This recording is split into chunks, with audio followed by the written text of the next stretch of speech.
Welcome back, ladies and gentlemen, to the All in Crypto podcast. I am your host, Rupert, and today I'm sure you will all join me in my excitement to be interviewing the Algorand Foundation's CMO, Chief Marketing Officer, Mark Vanlerberghe.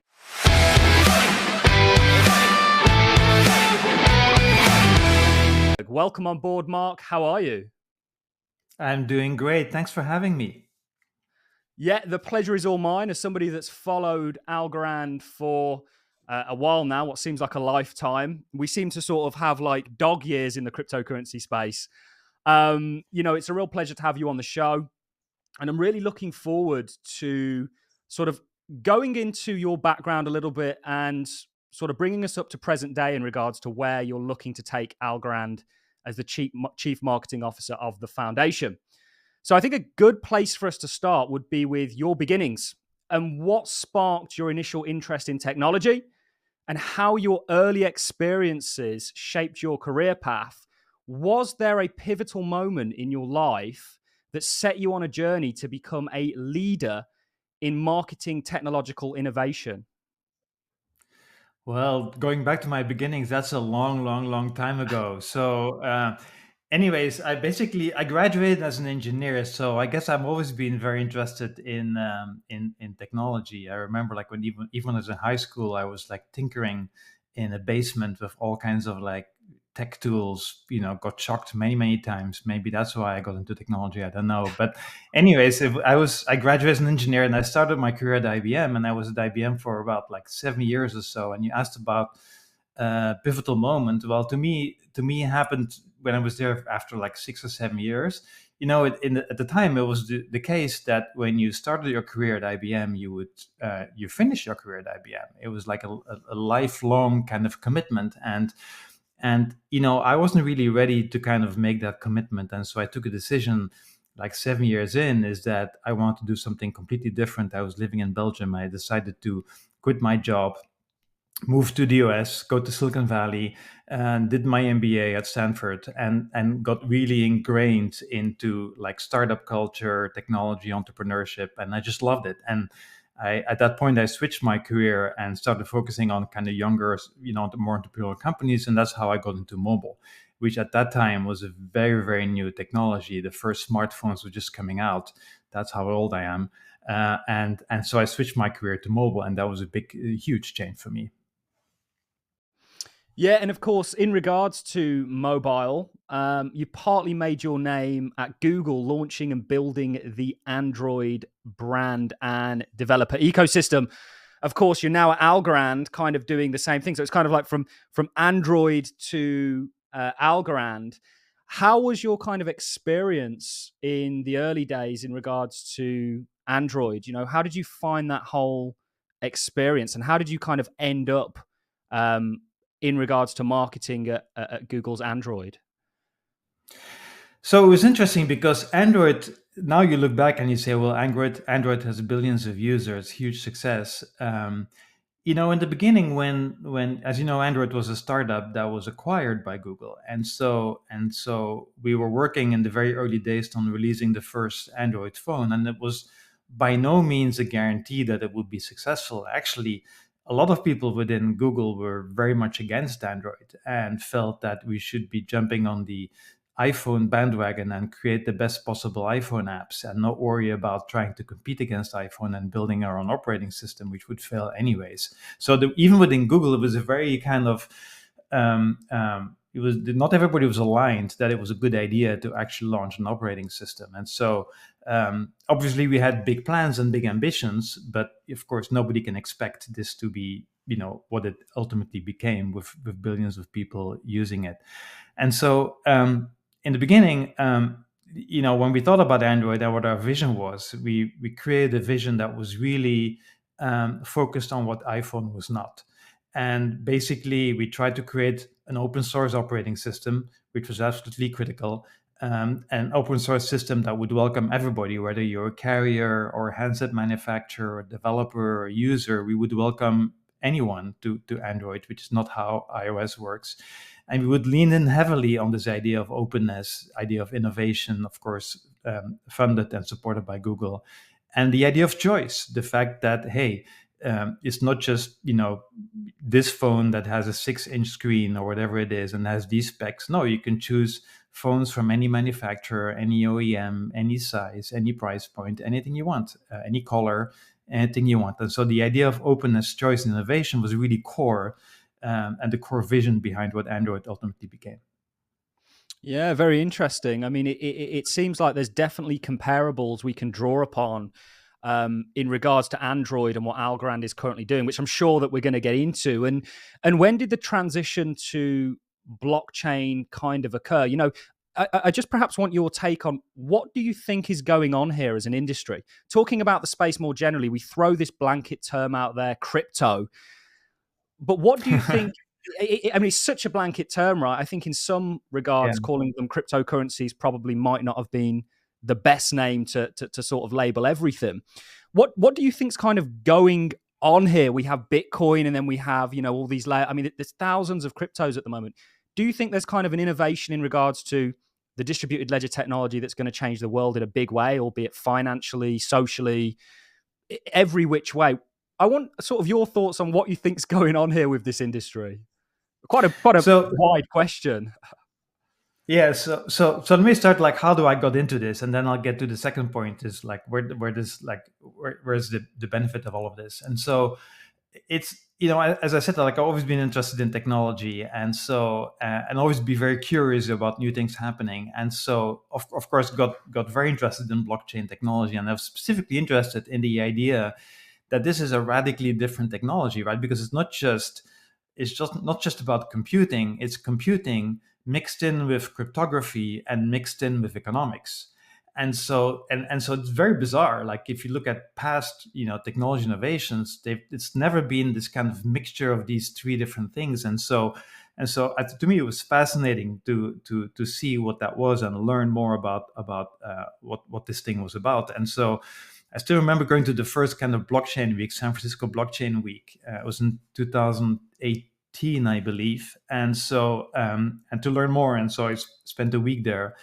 And it was very funny because, like, in a way, it was super interesting. And there's a couple of things that I learned. One is, I know nothing. It's like, you were listening to these speeches, and like, Vitalik was one of the speakers, for instance. And Vitalik, he was considered the god. When Vitalik walked into the room, everybody jumped up. He was like a god figure walked into the room.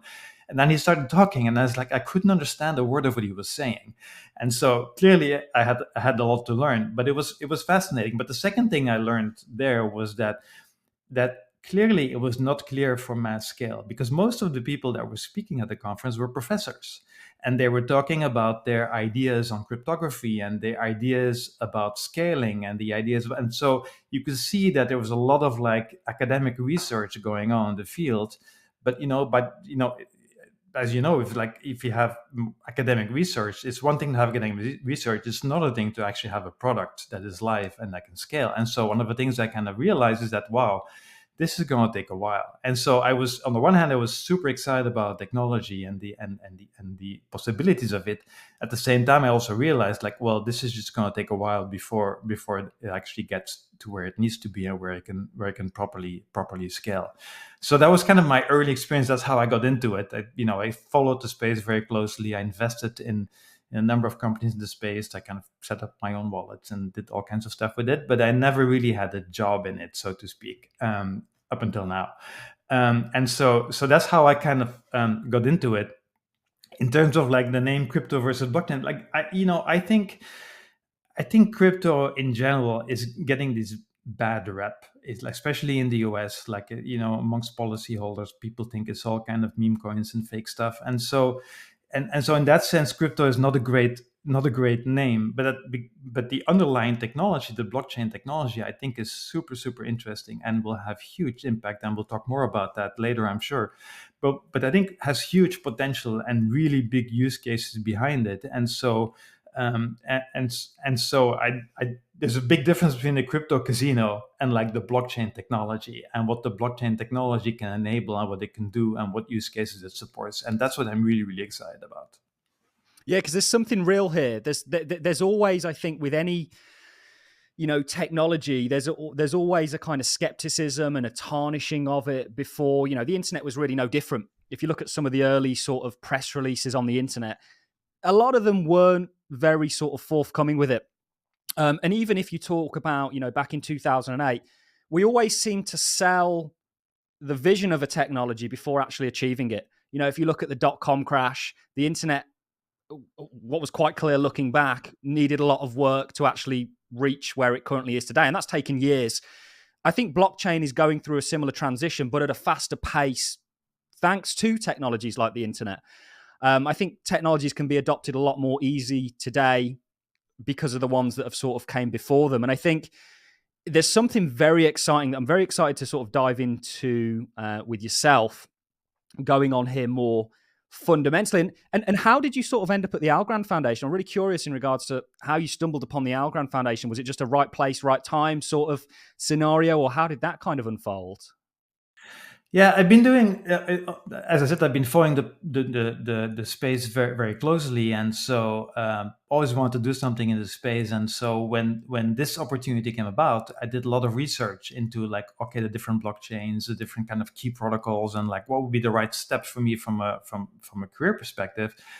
And I really liked Algorand because it feels like the grown-up blockchain. It feels like the blockchain that is supported by like real technology, with like real serious projects and a huge kind of and very good kind of community behind it. So it felt like, going back to this idea of like, what can the blockchain technology do? It feels like, Algorand has the receipts to actually do something with it and actually, get to kind of mass adoption. And so that's what I really liked about the Algorand, and also the people that I met. Stacy, John, Eric, everybody in the Algorand Foundation were just great. The community felt like it was very positive and vibrant, and so it felt like it was the right company to join. Yeah, no, absolutely. I think I loved what you said there about, there's a lot of adults in the room when it comes to Algorand. A lot of people that are actually really trying to harness distributed ledgers for all kinds of use cases, and I'm sure we're going to get into some of those, and some of those use cases that you really see excelling and being big ones. In regards to some of the sort of comparables with Android and Algorand, what kind of comparables do you see? Because I mean, I'm not an Android expert by any stretch of the imagination, but it seems very much to me like Android was a kind of open system for builders and users, and Algorand is very much trying to do the same thing. Could you maybe draw on some of the comparables there and some similarities you see?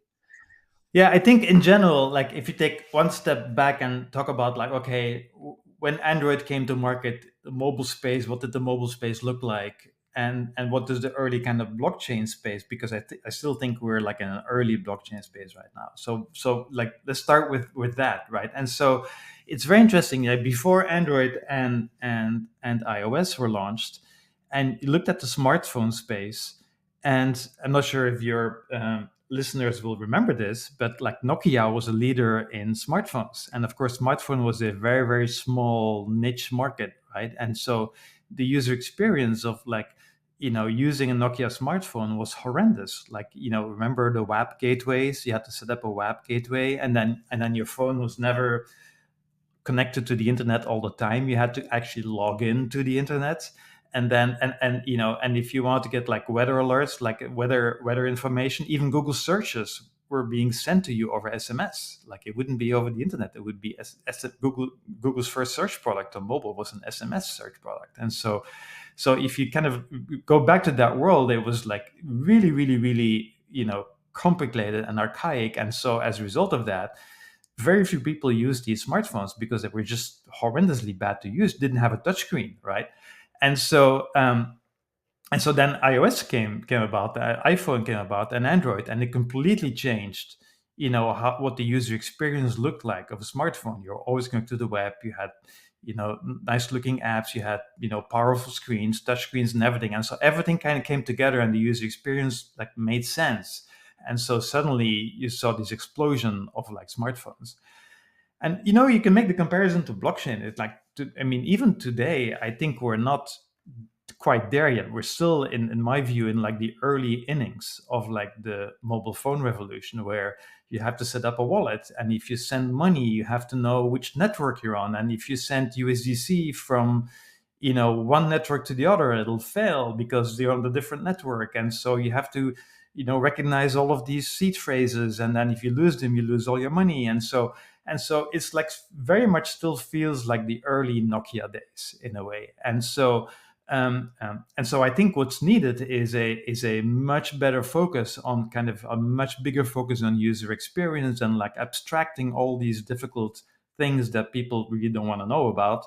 And then until you can do that and you really abstract it, it's going to be very hard to actually receive and get mass adoption. Now, the good news is that I think there's a lot of effort, and a lot of people realize this, right? Like, I mean, the early wallets were all designed by engineers for engineers, and so I think there needs to be a lot more focus on user experience. There's lots of initiatives happening, like the DREC lines that Algorand is heavily involved in, to kind of make sure that key recovery is much easier. So liquid auth to kind of like push decentralization to like how wallets and apps are being connected.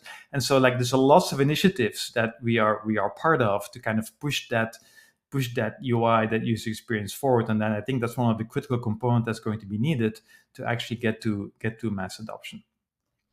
Yeah, I think so. Also, everyone's got to be able to actually use it in order for everybody to be actually able to use it. It just seems a little bit too clunky, and I love the Nokia analogy there. You spoke about DREC. I mean, it's like another example. Sorry, like another example is like the idea of forking, right?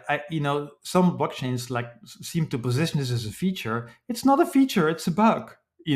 Forking is a bug, and it needs to be fixed. Like, you can't have like real world adoption if, like, by banks and by institutions, if those banks don't know where the money is for 10 or 15 seconds or like even a minute. And so all of these things like have to be fixed, and so and have to be so that it doesn't happen. Otherwise, it's very hard to actually get to mainstream adoption. Yeah, I think so. And that brings us perfectly onto my next question. And this is the last time we're going to mention Android, I promise. You obviously sort of went from a very sort of small community on Android to billions of users. I believe Android's the most sort of used protocol today over iOS. What do you think is the path for Algorand to achieve similar widespread adoption? You've spoken about usability, you've spoken about kind of standardization and some of these issues such as forking. What are some of the, kind of extending on that, what are the critical steps that you think will help Algorand to really grow at a kind of global scale? I know obviously there's a massive focus right now on being developer friendly with Python, with the Algo kit. I've checked that out myself. It's a great piece of kit, but could you maybe flesh that out a bit? What do you think the steps are in regards to us seeing the kind of adoption that we now see with the likes of Android?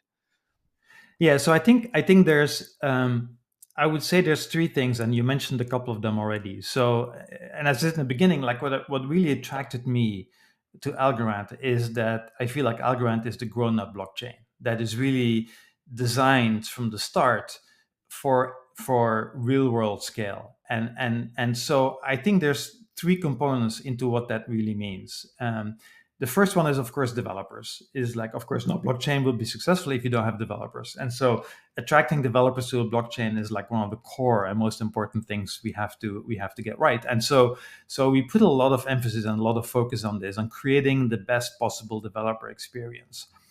Part of this is AlgoKit, as you mentioned, and having native Python, and very soon we'll have native TypeScript, opens up a massive opportunity for us, because there's about 30,000 blockchain developers out there. You'll never receive real world scale if you get stuck with a niche of 30,000 developers. You need to go to the 10 million Python developers and to the TypeScript developers and convince them that they should be looking at blockchain and invest in that technology.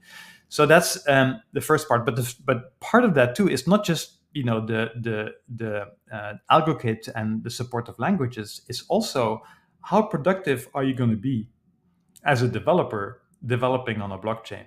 Like, to give you an example, like the forking, for instance, right? If you're a developer and you work for a bank and you basically have to develop an app that runs on a blockchain, you're going to have to build quite a bit of like difficult code to deal with the forking, the possibility of forking. So it will create tremendous complexity and operational risk, if you're a bank, to deal with basically forking. Another example is atomic swaps. Like most blockchains don't have atomic swaps built in. So atomic swaps are the basis of all finance, right? If you don't have atomic swaps, you can't really build a proper finance application. And so if you're on Ethereum, for instance, well, you're going to have to create a smart contract that basically, deals with atomic swaps, or you have to, work with a third party to try and develop it, which increases risk. And any smart contract, as you know, increases risk. And so the Algorand is built in. It's built in. And so developer productivity and the reducing of operational risk is a big component of actually creating the best possible developer experience. So I think that's one, like developer experience. The second one is the tech itself, right? Like, and we could keep pushing the tech forward. Like it's the no forking, instant finality, it's the scalability, it's the reliability. We've never been down in 5 years, right? And increasingly, it's quantum security. And again, if you're like building for real world scale, and if you're a bank or even institution, you do care about quantum security. Even though quantum computers are not there today, they might be there in 5 years. And if a computer is there in 5 years and it basically corrupts the ledger and the past transactions that happened, that's a big deal. That's a big issue, right? On Algorand, it's not the case because our ledger is completely quantum secure today, and we're the only blockchain to really have that. So I think the technology is the second big component, and we keep pushing forward on these areas. And then the third one is the one that we already discussed, which is around user experience and creating the best possible user experience that we can. The Para wallet is an example of that, where we're pushing hard on like pushing forward kind of user experience in a wallet. It's the instant finality and the fact that there's no failures. Like your user experience, if you're swapping something and the transaction fails 60% of the time, or you have to wait a minute before it's final, that also is bad from a user experience perspective. It's a direct, and so all of these things are all part of that kind of big bucket of like driving and push forward for a better user experience. So those, I think, are the three elements. It's the developers, it's technology, and it's building the best possible user experience that we can. And these are kind of the three very important areas that you want the kind of Algorand brand perhaps to be anchored on. How do you see the Algorand brand if you were perhaps taking a step outside of your role and looking at Algorand? Is there a way you would describe it from a kind of outside perspective? What do you think about the Algorand brand more broadly? Yeah. So we have this mission to power a world where information has integrity and innovative solutions can scale.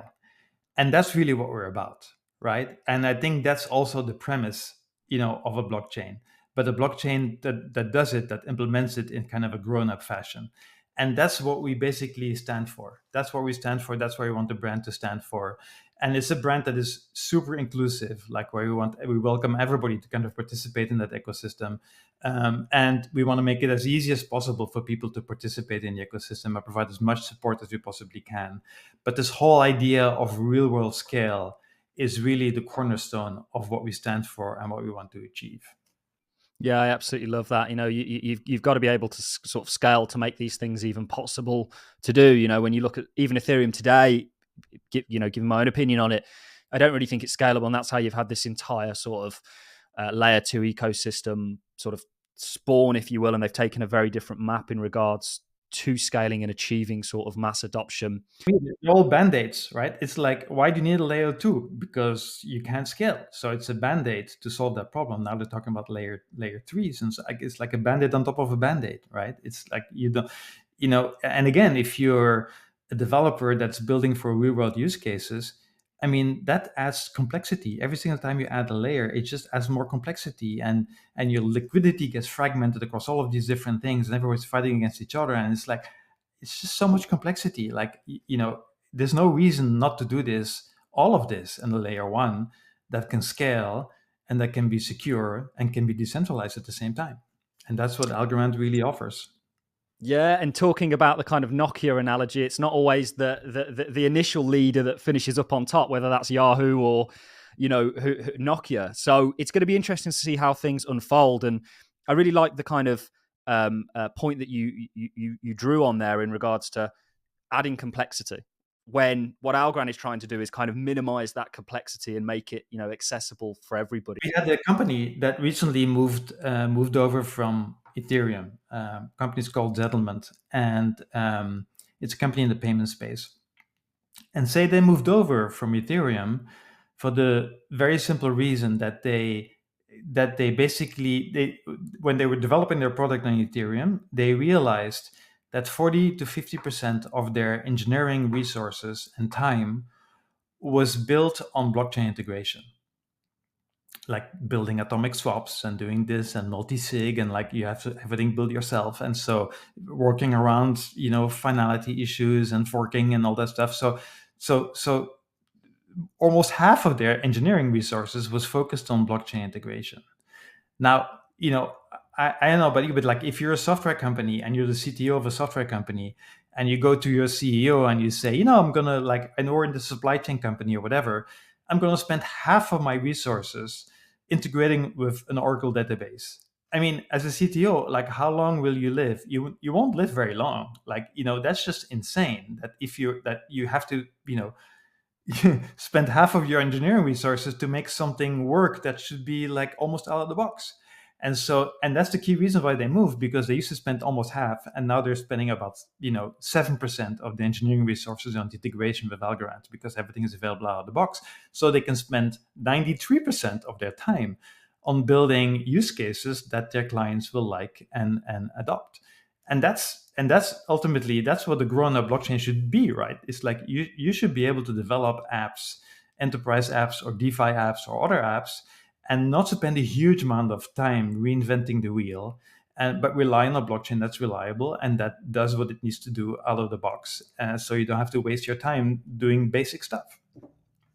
Yeah, no, absolutely. It's got to be able to be kind of user friendly and also cost efficient. There's a lot of blockchains out there that still have real issues in regards to if somebody wanted to use it, actually being financially able to use it. And I'm afraid for some blockchains they fall very short of that. And that's what's always stood out to me about Algorand is it's cost effective, it's developer friendly and becoming even more developer friendly. It's eco friendly. That's a big factor, certainly in the world that we are in and moving towards, that I think people largely overlook on Algorand. It kind of ticks all boxes, which is why we're kind of as impressed with it and was excited to have you on the show as we are. In regards to, there's a big focus on developers. So developers build use cases. If we look at the internet or we look at smartphones or we look at whatever it may be, it's always been people actually building upon these platforms like Android that have essentially attracted the billions of users. And I think blockchain is going to be exactly the same. It's those people that are going to build decentralized social media, decentralized finance, decentralized, music platforms or identity systems or whatever it may be. What are some of those industries or some of the industries that you're kind of most excited about in regards to harnessing Algorand? Yeah, so and of course, there's a number of enterprise use cases like supply chain and stuff like that. That they're more kind of enterprise focused. So I'm not going to talk about those. You're talking more about like daily technologies that people use in their daily lives. But supply chain is a really important kind of use case I think that maybe a good thing to do. Sorry to interrupt you there, Mark. Would actually be to cover both. So start with the enterprise because it's important. I think the enterprise and the kind of more social, everyday user use case, because a lot of people will be using those enterprise sort of solutions without actually knowing it, without actually actively choosing to partake in it. It's just the standard or will become the standard. Maybe we can talk about the kind of enterprise use cases that you're really seeing come to the forefront of Algorand's ecosystem thus far. And then we can get into the sort of more people's applications. Yeah, I mean, from an enterprise perspective, I think probably the one that we see most projects active in is probably supply chain, and everything has to do with data traceability, because it's a natural use case for blockchains, right? Because typically those types of use cases require multiple companies to kind of work together, and they all have to trust the data. And if you have one company that owns a database and controls everything, then that kind of lacks the type of transparency and trust that you'd want to see in like managing transparent blockchains, transparent supply chains.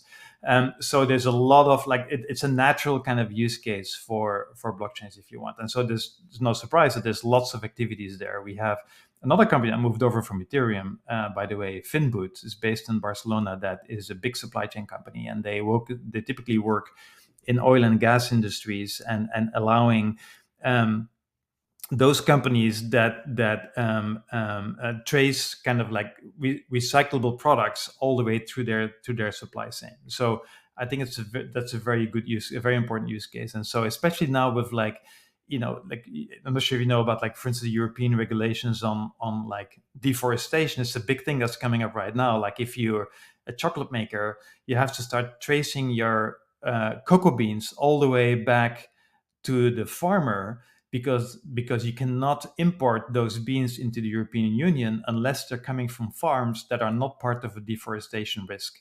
So you have to basically, by law now, you have to track, and the same is true for palm oil, and for other, and soybeans, and a bunch of other ingredients. And so imagine now, as a manufacturer, you basically have to track, these ingredients all the way from the farm through your supply chain. That's a really big undertaking, and it's a really big issue. And blockchain is perfectly set up to do this. And Finboot is doing this. Today. There's other examples. There's a lot of like products that are kind of, I'm not sure what it's called, their origin are certified, like certain cheeses in Italy, for instance, they have to come from this particular region, and the milk from the cows have to come from these particular regions. Let's not even dive into Italy with their regulations on food, because it's just, where do you stop? Where do you start? I mean, you need to know everything about that product and what's gone into it before you even consume it. I think legally, it's quite impressive, actually. We should adopt that in the UK, I think. I mean, this regulation is actually going to happen. A similar regulation is going to basically happen in the US too. But so Coral Chain is a company that, for instance, does this with Grana Padano cheese that's coming from the Po Valley, and so they're tracking it all the way from the farms and the cows to then the trucks that transport the milk to the cheesemaker, and then the cheese gets produced, and then it gets aged, and every single step along the way is recorded on the blockchain on Algorand, so that an auditor can come in and basically look at all the data and say, yep, this is correct. The cows are in the right spots and producing the milk in the right spots. And so, yes, this cheese is this cheese. And again, supply chains are perfect to do this for. And so this is a really big use case. It's also very much related to sustainability, because every large company wants to make their supply chains more sustainable, use recyclable products, being able to track that, the carbon offsets. And so these are all like related kind of use cases that are in the same, that are incredibly powerful, and where we see a huge amount of uptick right now. I don't think there's any discussion anymore in the supply chain industry that blockchain is part of the answer. Right, there's no conversation anymore about that. It's obvious, and so I think that's one use case where you see mass adoption happening in an enterprise setting. And then going back to the more consumer setting and everyday life, I see there's two areas where I see significant kind of uptake and significant kind of potential in terms of like where things are going to go. One is payments, obviously, and then the second one is real world assets. And so payments, let me give you a couple of examples on payments. We have this company on Algorand called HissaPay. And so HissaPay is basically helping, providing financial support to people in countries that have like really low banking systems. And so they started in Afghanistan, where less than 5% of the people have a bank account. And so there's a lot of like international support to help people, like United Nations World Food Program and a number of other like institutions are really trying to provide financial assistance to families in Afghanistan to be able to buy the necessary goods. And so, but there's no working banking system. And so how do you do it? Well, you use a blockchain to do it. And so that's what HissaPay is doing. And this is not a pilot. This is like, there's hundreds of thousands of people using it today right? They are basically getting a little plastic card that's associated with a wallet address on Algorand, and they can take the plastic card to a shop where the card gets scanned with a QR code, and they're able to pay for goods and services like right now. And again, not theoretical, not in the future. It is happening today, and that company is growing very, very quickly. It's going to go to other countries as well, and so payments is a really big use case, especially in countries where the banking system is not as developed as it is in the US. So related to that is like we recently announced a deal with Immersive to bring Mastercard to Algorand, and so very soon you'll be able to have a Mastercard that's associated with your wallet address on Para, and it'll work as a debit card, and so you can basically pay in any store, and the balance will be deducted from your wallet. And so payment is clearly an area where I think we see a lot of movement and we see a lot of potential. And again, Algorand, I think, has huge benefits here because we have the instant finality, we don't fail. And so if you're making a payment in a store, you don't want to wait 20 seconds as we showed to the supermarket video. You don't want to wait 20 seconds for a transaction video, to go by through. the way. Absolutely great video, Right. by the way. And so sometimes we got the criticism like, hey, yeah, it's great video, but that's not a real use case. Yes, it is. Yes, it is. We'll have debit cards. You can actually pay with a debit card in the store, and the transaction will go through all the time instantly, and you don't have to wait, and you don't have to pay gas fees. So it is a real use case, and it is going to become an even more important use case in the future. So I think that's kind of payment space, and we can talk about it for a long time. But those are kind of two examples. And then the second one that I would highlight is real world assets and tokenization. And this is, to me, this is a super interesting use case because I think the tokenizing of real world assets has two real benefits, right? One is the democratization, right, of these assets, like real estate. You buy a house, it's a big ticket item. Well, with Lofty on Algorand, you can now buy a portion of a house. You only have to pay $50 for a token, and then you own, X percent of the house, and then you get X percent of the benefits and X percent of the voting rights and everything. And so democratization is one big driver of, I think, real world assets. But the second one is innovation, because what other things can you do that you couldn't do otherwise if you tokenize assets? And let me give another example is TravelX, right, with airline tickets. So they tokenized airline tickets with a number of airline carriers in Latin America. And so what that means is when you buy a ticket, you can actually at any point in time, it's your ticket, you own it, right? It's a token on Algorand, and you can resell it. So I can take my airline ticket and I can sell it to I can give it to my daughter, or I can sell it to a friend, or I can do whatever I want with it. And so that has never been the case with airline tickets. Airline tickets are not resellable, right? And so if you can't take your flight, you either lose your ticket, you have to pay fees to the airline for canceling a ticket, and you don't get your money back. You have to buy a new ticket. And so the result of that is that there's a lot of friction in this space, in this market. And so TravelX came up with the idea of tokenizing airline tickets and making it possible for you to just sell them. And so it opens up new innovations and open up new possibilities. And it's great for users, but guess what? It's also great for the airlines, because the airlines have additional tools now to do like revenue management and load management, and they can basically get the money way earlier, because as a consumer, I wouldn't be afraid to buy a ticket a year in advance, because it's a cheaper price, because I know I can always resell it. So there's cash advantages from an airline perspective to actually participate in this as well. So it's only possible because it's on a blockchain.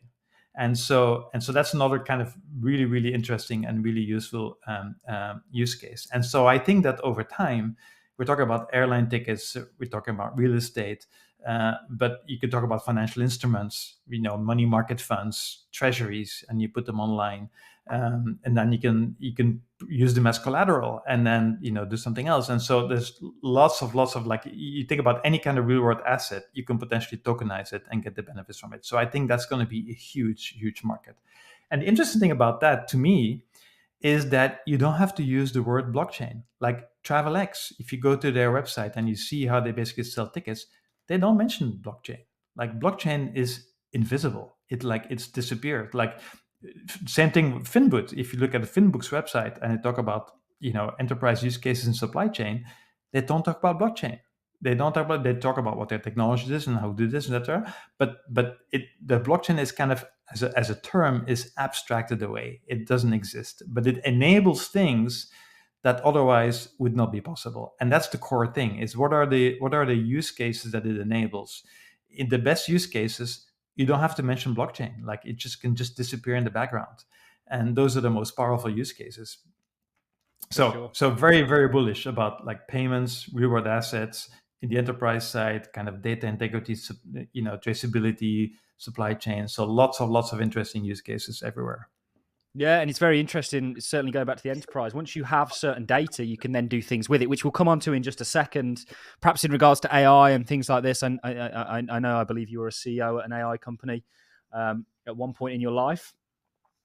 I was. Yeah, unfortunately, it was a pre-LLM startup. Okay.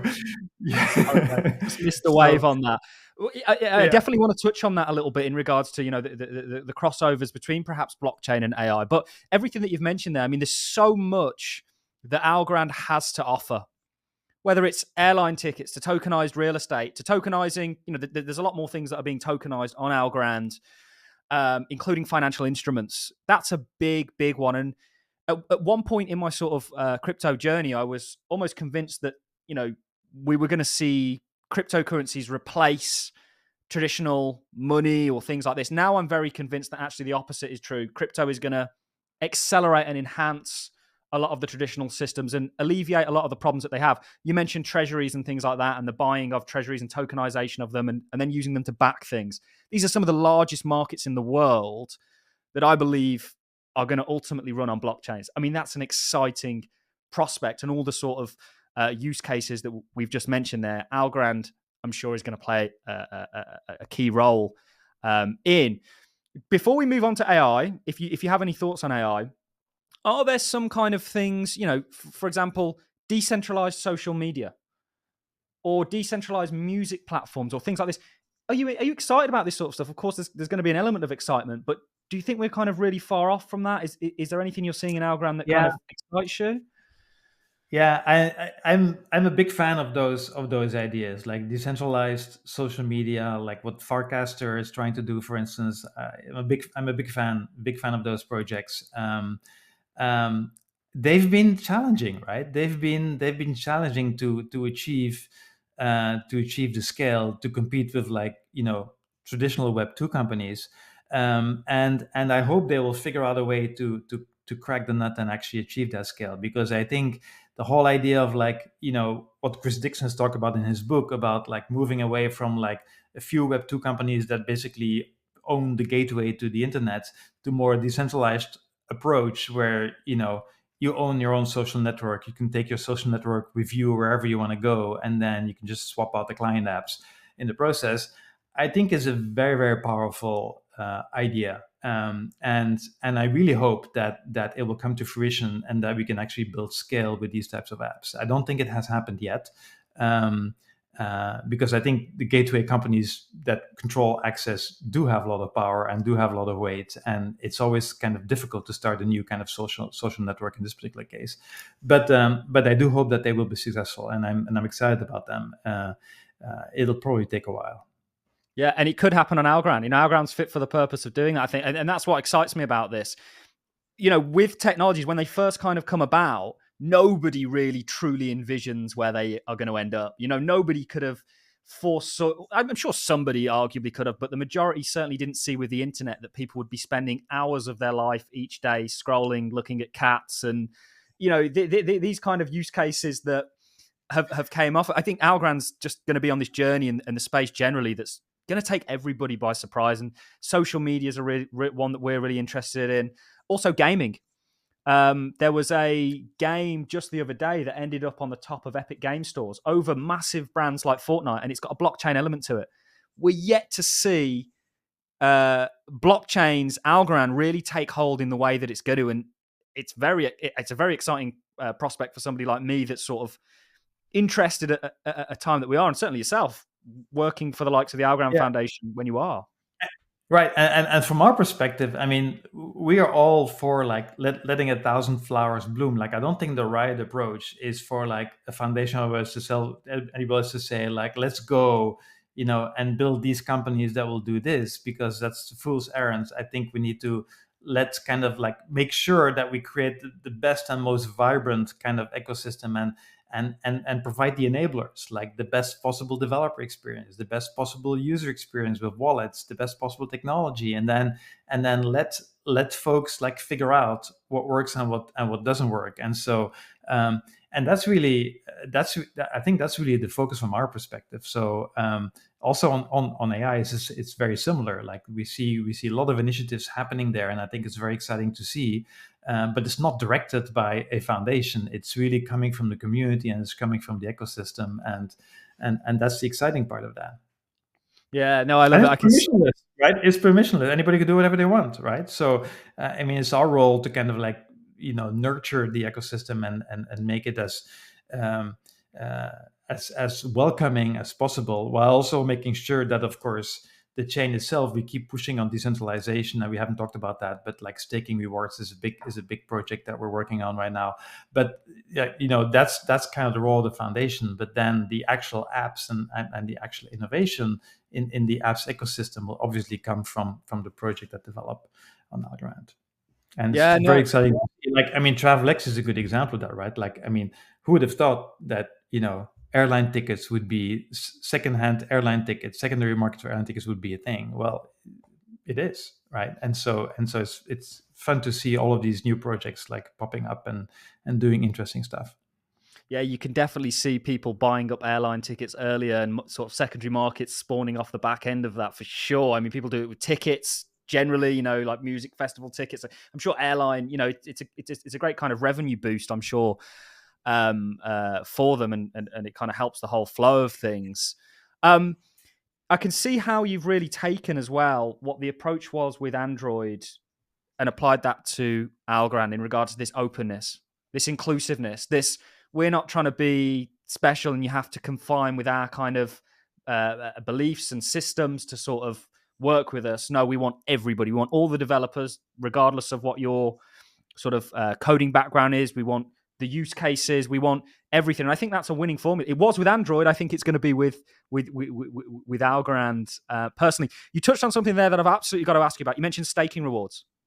Yeah, so that's a very big change for us, right? Like, this is probably the biggest protocol upgrade that we've done since the beginning, and the idea is to really push hard on the decentralization of the network by motivating everyone to participate in the staking and therefore in the security of the network. And so we're launching staking rewards later this year. So we'll basically provide rewards to folks that basically help us secure the network, either by running a node, or participating in liquid staking, or participating in a pool. There will be various options for people to participate, and we'll make it as easy as possible for people to participate and earn rewards for doing so. And so that's a really, really big push to kind of like make a big change in like how decentralized the network is. So it basically runs on thousands of nodes, and people just all participate in helping us secure the network. Yeah, no, very excited for that. It's a big part of it. I love Algorand. Just the thesis of Algorand, very much relying on randomness as a security mechanism, is just brilliant. Things are very hard to attack if you don't know what's coming next. You don't know where to sort of be positioned to Right. to lay that trap. I've always really enjoyed that sort of aspect of Algorand. It's very interesting. Of course, that's community. You incentivize a community to take part in decentralization. This is a big part.